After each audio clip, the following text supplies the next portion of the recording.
రాష్ట్రానికి న్యాయకత్వం వహించే అవకాశం వచ్చిందని పాలమూరు సత్తా ఏంటో చూపించాలన్నారు టీపీసీసీ చీఫ్ రేవంత్ రెడ్డి. కాంగ్రెస్ గెలుపు ఎంతో అవసరమన్నారు. కృష్ణా నీళ్లు పాలమూరుకు ఎందుకు రావడం లేదన్నారు. కేసీఆర్ పుట్టిన చింతమడకలో బడి గుడి కట్టింది కాంగ్రెసేనని చెప్పారు. తెలంగాణను కాంగ్రెస్ ఎంతో అభివృద్ధి చేసిందని, ప్రాజెక్టులు కట్టించింది కాంగ్రెస్ పార్టీనేనని తెలిపారు.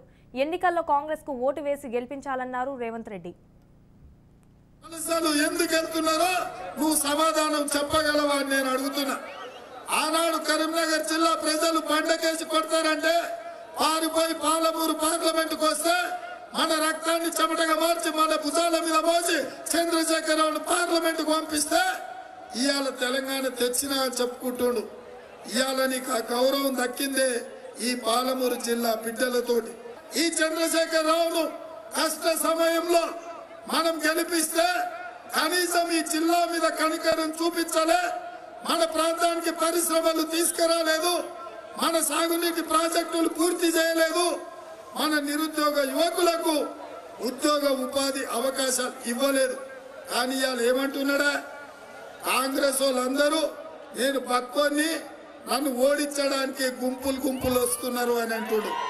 నేనంటున్నా మిత్రులారా, పక్కోడికి బుక్కెడు బువ్వ కావాలి, కేసీఆర్ లాంటి 2 పెగ్గులు కావాలి. కేసీఆర్ మోడీ కుమ్ముకై నిన్న ఆదేశం ఇచ్చిండ్రు, రేపు వేస్తారంట.